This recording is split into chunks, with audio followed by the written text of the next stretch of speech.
You found it. Your home for the best content on your favorite team, the Fighting Tigers of LSU.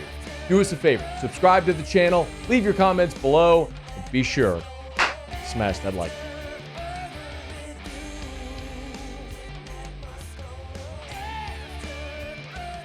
I don't love doing mock drafts in July, so I'm not going to do that. That's not what this is. Pro Football Focus has an updated list for the draft rankings, preseason draft rankings by position. And this is obviously, when you look at Pro Football Focus, this isn't a subjective big board mock draft. This is their rating system to rank position by position. And so they're looking at the X receivers, and if you're not familiar, that's like your out wide receiver, right? You have your X, your Y, and your Z. And Nick Anderson comes in on this list at number 4. The number 4 X wide receiver in the country for the upcoming draft. 6'4", 210, and we've looked at Nick Anderson, and man, it's so impressive because his numbers at Oklahoma just popped. The guy averaged 20 yards a reception.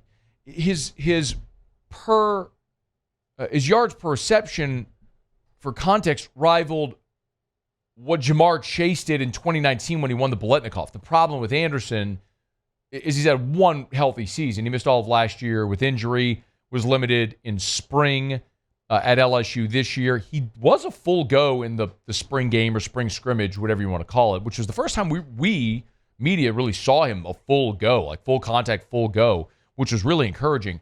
But the potential is there. I mean, he's just dripping and oozing potential. One of the most memorable plays of the spring scrimmage, if you were there, if you remember it. Nick Anderson was matched up against DJ Pickett, 5-star number 1 corner, and Nick Anderson beat DJ Pickett by probably 5 yards. I mean, just burned him off the ball and had him toasted. And Michael Van Buren just misfired, overthrew him, unfortunately.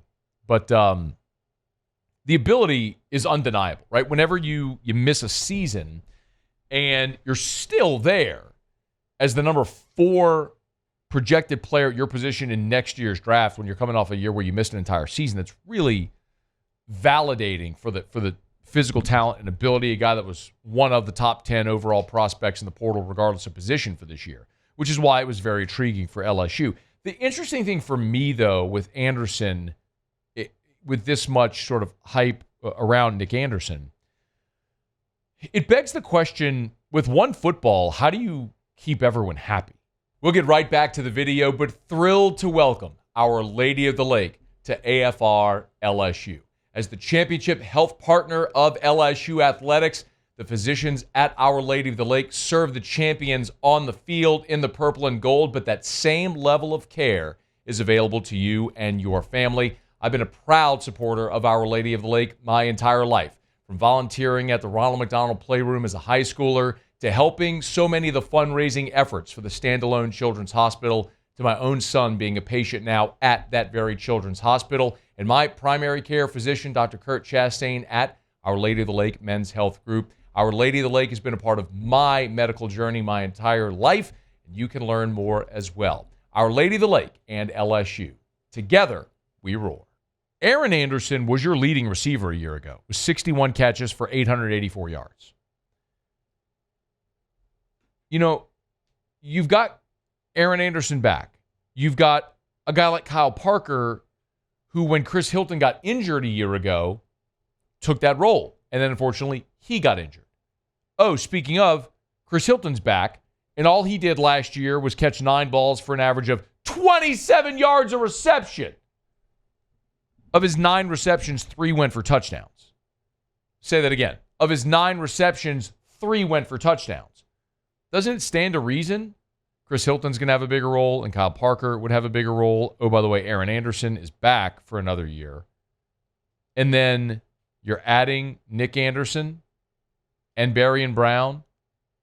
Oh, you're also bringing Tradez Green back for another year, who we're all anticipating Trey'Dez to have an even larger increased role. You brought in Bauer Sharp at tight end. You see my point?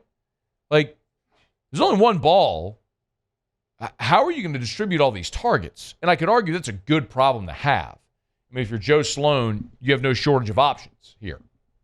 It kind of reminds me of that 2011 backfield. If you remember this, I mean, it's weird to say, but it's been 14 years. But remember that team had Spencer Ware and Alfred Blue and Kenny Hilliard and Terrence McGee.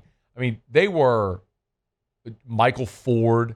They had 5 dudes, and Jeremy Hill was supposed to be on that team, but you remember he was ineligible that year as they were working out through his legal matter.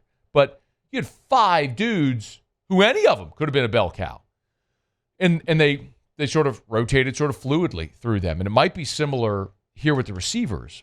But if there is one reason why I think the numbers could work, it's if you look at the reception numbers from a year ago for LSU. Aaron Anderson, 61 for 884, was your leading receiver. Kyron Lacy was second on the team, 58 for 866. Kyron Lacy, obviously, tragedy. His career was over. He wouldn't have been back on this team anyway.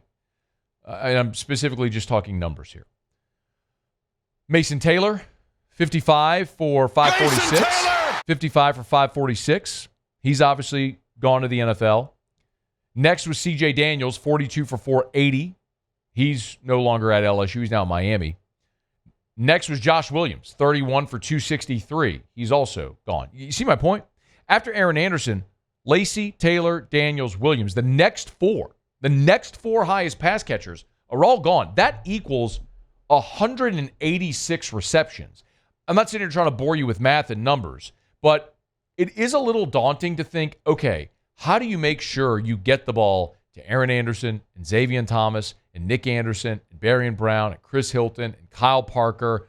Oh, you've also got Harlem Berry coming in, and you're going to throw the ball to Caden Durham. We haven't even talked about Tradez Green and Bauer Sharp. That's 10.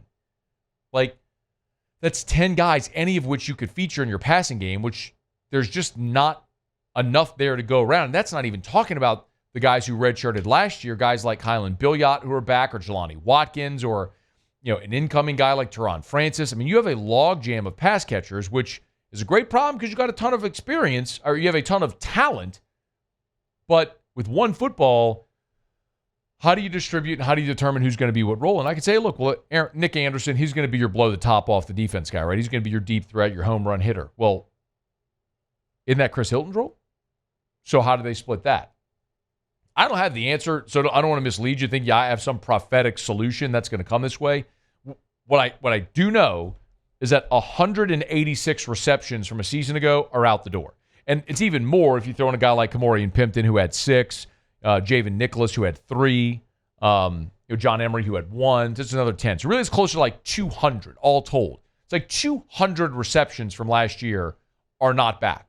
So you get to divvy that up. And what probably happens is your young guys that were returning, that were maybe looking to take that step, your Kyle Parker, your Kylan Billiot, Jelani Watkins, your incoming guys like Teron Francis, those guys probably have to sit and wait another year because you brought in Nick Anderson, you brought in Barryn Brown, you've got Tradez taking another year step, you brought in Bauer Sharp, like all these guys that are there that are probably going to be on the field and get more targets. Harlem Berry, how does he factor in? I don't know. I don't have the answer to that, but I think that's a fascinating thing to watch. I mean, we've seen it done in tandem before. Like in tandem, it's been really impressive. You go back to 2023 with Malik Neighbors and Brian Thomas. Neighbors had 89 for 1,500 yards. Brian Thomas had 68 for just under 1,200 yards. You go back to 2019, it was Jamar and Justin Jefferson. Jamar, 84 for 1,700. Jets had 111 for 1,500 yards. Terrace Marshall was third with 46 catches for 671. Then yet Thad Moss, 47 for 570. I mean, that team, Burrow that year completed 426 passes. Now, they also played 15 games, and maybe those numbers are inflated because you played 15. But, man, love to see this team play 15, potentially 16 games and win a national championship if you get there. If you get there, I don't think there'll be any complaining about who's getting what targets. But this is one where it's worth watching because Nick Anderson to bring it back full circle, is a very highly projected NFL draft prospect by Pro Football Focus in their positional draft rankings. But Aaron Anderson, Chris Hilton, Savion Thomas, Tradez Green, Bauer Sharp, like, is he the sixth option? Kyle Parker? I don't know. I don't know how it's going to play out. That's going to be a fascinating thing to watch with how LSU distributes the football to all of its, not its receivers, its pass catchers in 2025. Hey, thanks so much for watching. Please leave your comments. I love to interact, and be sure to hit the red subscribe button below.